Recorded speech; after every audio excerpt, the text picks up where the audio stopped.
Okay, thank you very much for coming. My name is Herman Kelly. I'm press officer for the EFDD group. We're here for the press conference for Mr. Nigel Farage, MEP, and I'll just let him say a few words, and then we'll have questions after that. Thank you very much. Yeah, Herman, thanks. Good morning, everybody. The 23rd of June. Well, in one way, it was unremarkable, because all the United Kingdom did was to vote to become a normal country again. Normal countries have their own parliaments, make their own laws. Normal countries have their own courts. Normal countries control their own borders and decide who can come and live and work and settle in there. But, and you could argue that there are already 183 countries in the world that celebrate Independence Days, and that all we did was to become the 184th. But I guess it wasn't quite as simple as that, because what was achieved on June the 23rd was a remarkable victory for the little people, ordinary people, decent people, against the big corporates, the big banks, big politics, wealth, power. And that was why it was a remarkable victory, because Project Fear, or even Project Threat, that we saw during the campaign, did frighten an awful lot of people. Despite that, we've won. I'm sorry to say that in the United Kingdom, and perhaps too here in Strasbourg, there is a fair bit of division in the air at the moment, but the result is the result. We're not going to have a rerun. This is not going to be like Denmark or Ireland. It isn't going to be like the Netherlands or France, where they were basically ignored back in 2005. This result, I'm certain, will stand, and I'm certain that we are going to leave the European Union and get back our sovereignty. As to what deal we negotiate will depend to a very large extent on who becomes the next British Prime Minister, a process that is ongoing as we speak, and a process, of course, that will be decided by the members of the Conservative Party in the United Kingdom. For my own part, I think we've got an incredibly strong hand, and I say that because actually the deal that the UK currently has with the EU is a rotten deal. You know, what we joined 40 years ago, in a world of high tariffs, one could argue gave a significant business advantage. But in a world where tariffs have come down, to pay a big daily net membership fee of £34 million a day, to have the untrammelled free movement of people, to be prohibited from making our own trade deals with the rest of the world, but perhaps worst of all, to be stuck inside this outdated customs union that means the 88% of the British economy that is not exporting to the EU is still bound by the same rule book. For all of those reasons, Britain's current relationship is rubbish. And I hope we see a strong Prime Minister that recognises that in the commercial world it is the customer that is king. And we are the customer. We are the trade deficit between the UK and the EU is now approximately 70 billion sterling every year. And with elections coming up next year in France and in Germany, I would expect to see German car manufacturers and French wine and champagne producers putting big pressure during that electoral process for a common sense deal to be reached with the United Kingdom. If no deal is reached at all at the end of the Article 50 process, and if we do revert to what is the worst case scenario, namely WTO and tariffs, even that is better than where we are now, and we'll be free to do our own thing with the rest of the world. So I'm happy with the result. I'm bullish about British prospects, but I do think we need to explain to a lot of the young people in Britain that we haven't left Europe.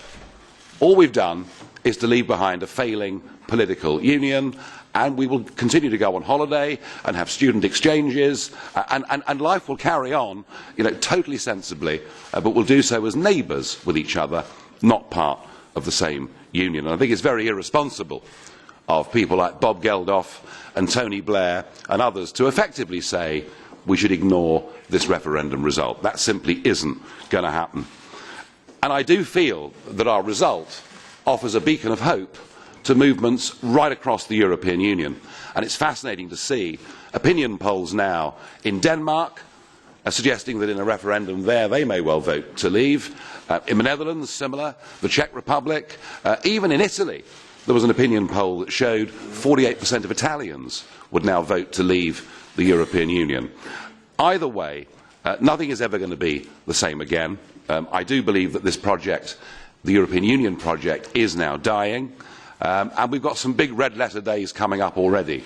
The 2nd of October, for example, when the Hungarians vote on migrant quotas, when the Austrians rerun their presidential elections.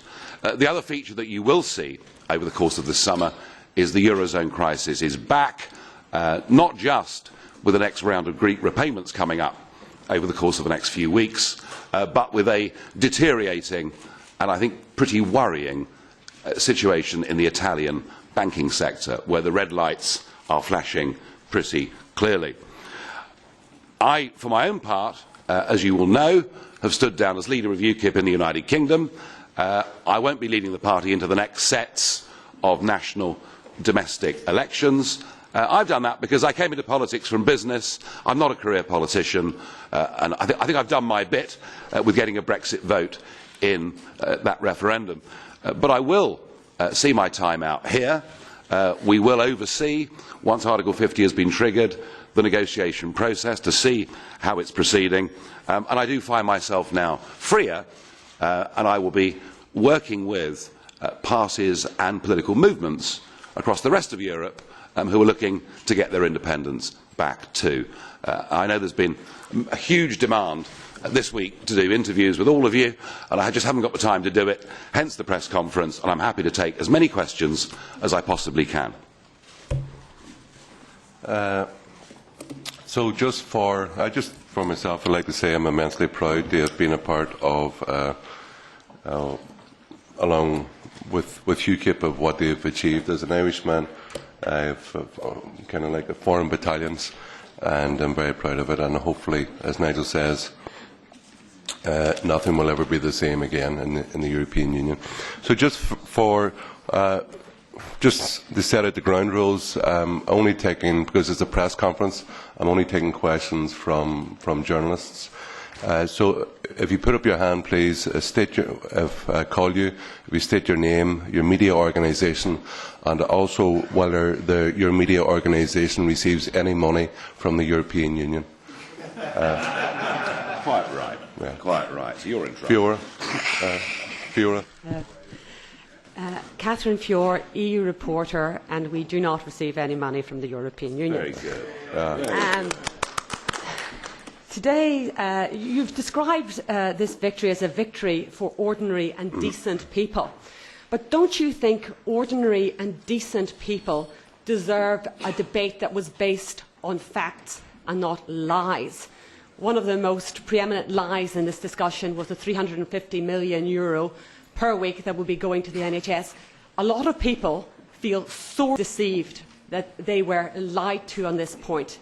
It may not have been a point that was made by the Leave.eu campaign, but there were other lies, there were other misleading facts. Okay, we'll take that question. Yeah, I mean, look, you know, the 350 million a week gross figure, actually it's higher than that, but then there's a rebate and then there's money that comes back. And I think, you know, I've said all the way through, I think it was a mistake for the official campaign to portray it in that way. They didn't need to do that, because even after the rebate, and even after the money that comes back, whether it's for agriculture or regional development or research, even after all of that, you know, net, unarguably, in the government's pink book of statistics, it's £34 million a day, £10 billion a year. So they didn't need to do that. Are we going to be better off? Will we have more of our own money to spend? Yes, but I think it was a mistake to have gone down that route, which is why I never chose to do so myself in the campaign. However, when it comes to lies, I don't think that either Vote Leave or Leave.eu, you know, frankly, got anywhere close to what we were told by the Romaniacs during this campaign, namely that you cannot have access to the single market without the free movement of people. That was the line that was put again and again and again. And there may be one or two of you in the room that still believe that, and we'll deconstruct that over the course of the next 10 minutes or so. You know, every country in the world has access to a single market. In fact, if you look at last year's trade figures, €1.4 trillion euros worth of goods were bought by European consumers from countries with whom there is not only no free movement of people, but in most cases there is no trade deal of any kind at all. So it is always regrettable at the end of any election campaign, at the end of any referendum, that either side can point at the other and say they weren't telling the truth. All I do know is the one argument that did win wasn't the £350 million a week for the NHS. The one argument that won was we chose to become an independent, self-governing nation. Your good self. Thank you very much. My name is Enrique Cerveto. I work for the Spanish newspaper ABC. I was trying. Well, I would like to mention your words, saying that that has been a victory for normal and decent people. That is meaning that the people who vote for Remain are not decent or normal. And the other question is, because we don't know, of course, the future, if it doesn't exist yet, but maybe you are wrong, and in a reasonable period of time, the economical situation, the result of the Brexit is not as you expect, and maybe can happen, you know. And are you ready to ask to the people for pardon you or reconsider your opinion about the European Union in case of there is a reasonable evidence that the Brexit has been a failure from the economic point of view, for example, or social point of view? What I meant by ordinary decent people was not the vested interests. That was the point I was making. Not part of giant industrial lobbies for whom the European Union has been one of the best things that's ever happened. I mean, let's be perfectly clear, the EU is very good for some people. And if you're a giant corporate, this is fantastic. It's the first time ever you've effectively, through the system of lawmaking via the European Commission, been able to set the rules for your own industry. And that's wonderful, because you can make it really tough for small and medium-sized competitors to challenge you in the marketplace, and perhaps pharmaceuticals would be a very good example of that. The other point, of course, from the perspective of the big companies, is that the customs union that is called the single market, as if it's some sort of soft, cuddly puppy, effectively is a protectionist club.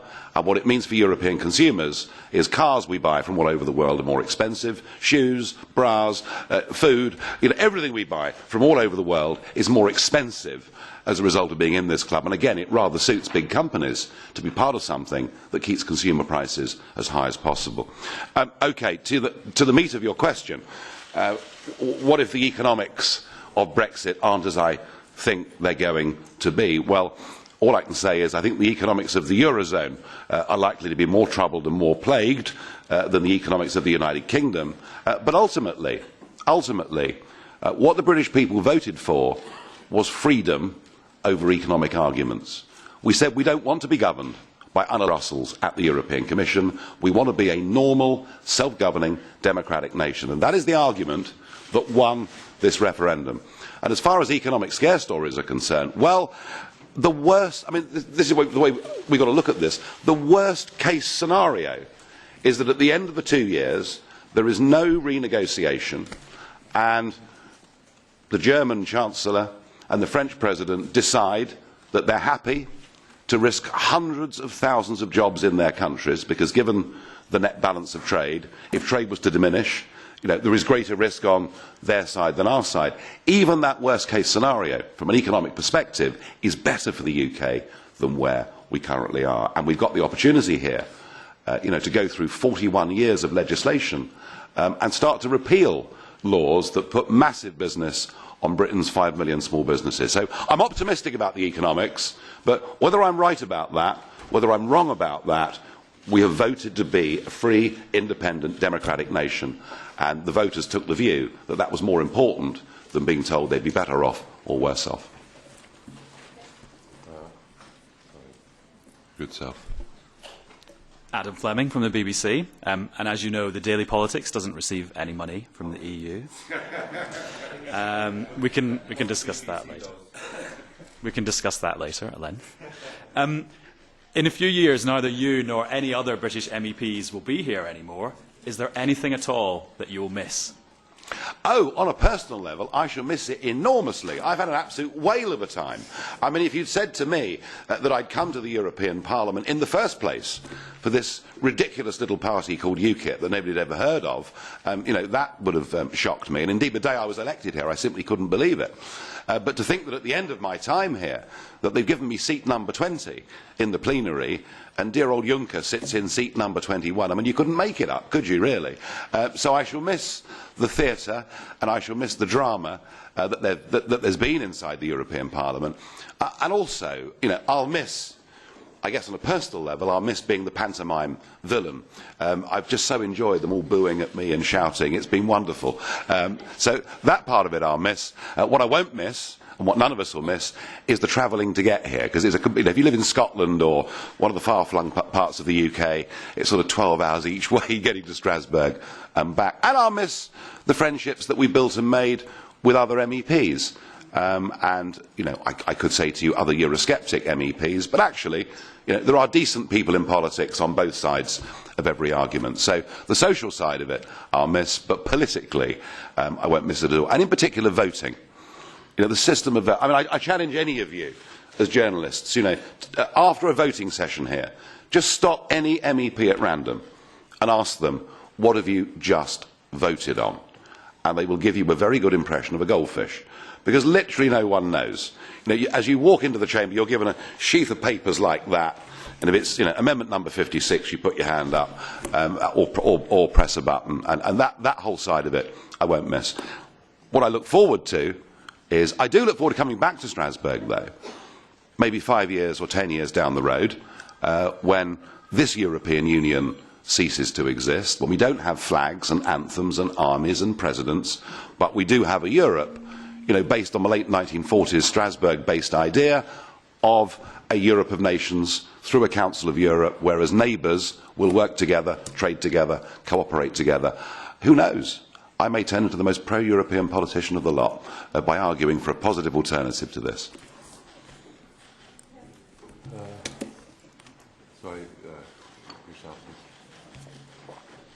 Arnim Snout, ARD German Television. After being for 17 ARD German Television, public TV. After being in this parliament for 17 years, you're saying now you're not a real politician and stepping down. Do you think that's an adequate reaction after triggering this referendum and leaving the others in this mess? And the second question, you were saying you want your life back. Is that the real and only reason? I mean, it seems kind of a very small reason and a very personal and maybe selfish reason compared to what has happened and what it means to Europe. The classic career path of people in politics in the United Kingdom is to go to one of the handful of top schools, go to Oxford, go and become a researcher, become a member of Parliament, and by 40, hopefully, you'll be in the cabinet. And we've been led increasingly by people who've never had a job in their lives, who've got no experience of the real world, and who, from the age of 13, in some sort of geekish way, want to become Prime Minister. I'm not one of those. I worked in the world of business, and I only got involved in politics because I felt there was something fundamentally wrong about the direction of the European project once the Maastricht Treaty came into being. And I looked around in British politics and I asked myself the question, who is going to have the guts to actually confront this head on? And I concluded virtually nobody. So that's why I got into it. I'm not a career politician. I may have been here a long time. As far as my reasoning for getting out of it, well, I have been doing this for 25 years.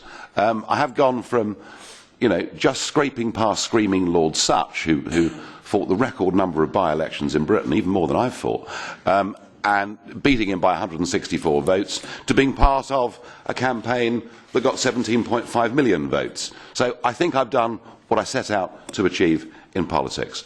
Have I left things in a mess? Well, British politics is in a mess, as it should be. As it should be, because effectively, on these massive issues, our so-called main parties have merged about 3 decades ago and not given the electorate any choice at all. So do I feel a tinge of regret that there's chaos in the Labour Party and Conservative parties, not one little bit. And I'm not disappearing completely. You know, I'm still a member of UKIP. I still support the aims of UKIP. I still think electorally the party's got, you know, fantastic opportunities, particularly given the travails of the Labour Party.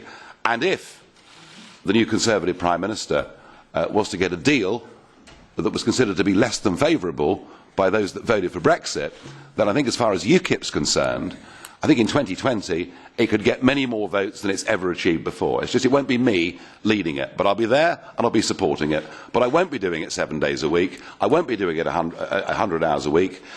I said I want my life back. You may think that's selfish. I think it's actually quite a rational decision that I've taken. Okay. Self in the light pink shirt. Didn't know it was pink. Sorry. Neil Madden from China's Xinhua news agency. I'm not party to the agency's finances, so I can't answer the second part of the question. But just going back to the subject of Strasbourg, we know that there are a number of elements, personalities within the Conservative Party who would also like, if you will, to complete the withdrawal by taking Britain out of the Council of Europe and the European Court of Human Rights and the European Convention of Human Rights. Do you have any comments on that as well? Well, I think, you know, what the referendum clearly says is that we do not want the European Court of Justice to overrule our own Supreme Court. That's perfectly clear, and anything less than that was delivered would frankly be a betrayal of that vote. The referendum was not directly about the European Court of Human Rights here in Strasbourg. It wasn't directly about that. That's a debate that we'll have going down the road, but I suspect that's not going to be the top priority. I mean, I would like the relationship changed, but I suspect that's not going to be a top priority for whoever becomes the next Prime Minister. So I mean, I think the attitude of the European Union is, you know, fine, Britain's left, she must leave. Where the argument's going to be, the argument is going to be, you know, are issues like the freedom of movement of people, are issues like the single market, are these to be red absolute lines for the next Prime Minister, or are we going to see some sort of sellout, as indeed happened in Norway? You know, the Norwegians in '94 voted not to join the European Union, and then without being asked, they were signed up for the single market and signed up for Schengen. So these are going to be the great battle lines of British politics, you know, over the next 2 or 3 years, and indeed may become central parts of the 2020 general election manifesto. I hope that's not the case. I hope the Conservative Party have the wisdom to choose a candidate that will trigger Article 50 as soon as is reasonably possible and recognise the strong hand that we've got, put a good negotiating team in place that includes people from other political parties to represent the vote, and indeed some business figures who actually know their way around the German car industry and the French wine industry. And I hope that we don't need to have this argument in 3 years' time that we left the EU but got a rotten deal. We'll have to see. Ms McKiernan.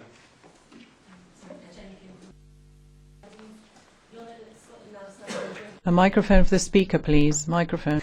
Sorry, Jennifer McKinnon from the Aberdeen Evening Express in Scotland. You'll know that Scotland now stands on the brink of a second independence referendum. How worried are you that the UK Independence Party could actually end up destroying the UK through this campaign? Well, I don't really agree with the premise of your question. We've just voted in an independence referendum. We have voted for independence. So if Nicola Sturgeon wants to have a referendum, she'll have to vote against independence. She'll have to vote to join up with the Brussels Club, and she'll have to vote to sign a treaty that would commit Scotland to joining the euro.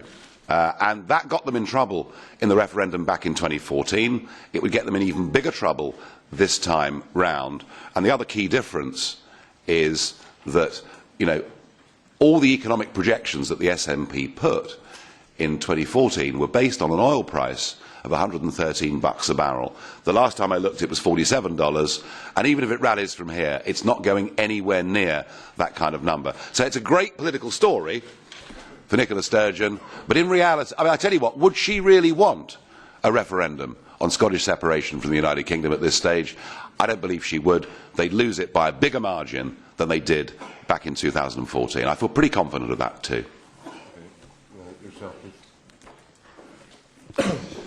Good morning. My name is Christel Schmid. I'm from the Dutch newspaper Trouw. Just to clarify, just a factual question about your position. I understand correctly that you resigned as a UKIP leader, but you will remain as a MEP. Is that right? Yeah, I've stood down as the leader of the national political party, so I don't intend to lead UKIP into the next sets of national elections. And, you know, that next May we've got a round of English county elections and it goes on every year. I'm not doing that anymore, but I'm still a member of the party. I'm a supporter. I will support whoever leads it. I will continue here in Strasbourg until the end of our time, because I want to be free to comment, to praise or criticise what happens once Article 50 has been invoked. Okay. No, just sorry. Bonjour. Good morning. The Athens Press Agency. I'm from the Athens Press Agency. I would like to pick up on something that you have said. You've said that the client, the customer, is king. And our relationship as the customer with the European Union has become rotten. I think it's quite clear that your conception, your idea of the European Union is everything to do with markets and business. So a question that I have is, if that is your understanding and idea of the European Union, well, what about your own place in the European Union? Because it was actually created in the view of the Founding Fathers with a completely different vision, because it came after the two great wars, the two great world wars, which had caused such dreadful damage in Europe. And very often you have said, you referred to the fact that you yourself are a businessman. Whilst it's absolutely true that the Founding Fathers back in the 1950s envisaged effectively a United States of Europe, and that is what people in Brussels and Strasbourg have campaigned for 60 years, the reality is that was never sold to the peoples of Europe. And certainly our country joined a common market. And in this referendum, you know, did David Cameron or Nick Clegg or Blair or Mandelson or any of them, did any of them say to the British public, this is wonderful, guys, this flag, this passport with the Euro? I mean, nobody made the positive argument for political union in Europe, because if they'd done that, they would have lost it even more heavily. So all of us have been taken into a political union with business being used as the guise. It was called the common market 41 years ago. Today it's called the single market, as if that's all it's about. So no, I've always said this project is political, and to me the sheer dishonesty of the European Union project is that the first time that the EU was really open with the peoples of Europe about their intentions was when Giscard chaired the Constitutional Convention, and then that was put to the people in France, it was put to the people in the Netherlands. They rejected the concept of political union, and yet sneakily, through the back door, they got the Lisbon Treaty. And I genuinely do not believe there is any such thing as a European demos. I don't think actually that it exists. And I think what Britain has done is to open up the door for the end of political union. And I, you know, I will, if I'm asked to come to the Netherlands or wherever it may be, to help movements that want to get a referendum on their independence, I will help them to do so. I'm afraid I think the European project is illegitimate in that it's never been sold to the peoples of Europe openly and honestly. Well, there's a straight answer. Political, please. Tara, I think it's the last question as well, because we're on time. Okay, this is Tara Palmieri with Politico. I just wanted to ask you, since obviously you're resigning from your post as leader of the UKIP party in the UK, this will lower your national profile. So will you continue to use a security service paid for by the European Union while you are still working for the European Union? I wasn't aware that I was, but thank you for telling me. £15,000 a day, it's been reported that it costs. No, I don't use EU security services at all. In fact, I don't even get any protection in the United Kingdom of any kind at all from the police or anybody else. It all has to be funded out of private donations.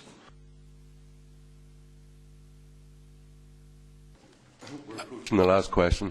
Mr. Farage, you said in London that you sorry, wanted... could you give us your name? Littman, Eurojournalist, and as opposed to you, we don't receive any European funding. The question is, you said in London that you wanted to support other European independence movements.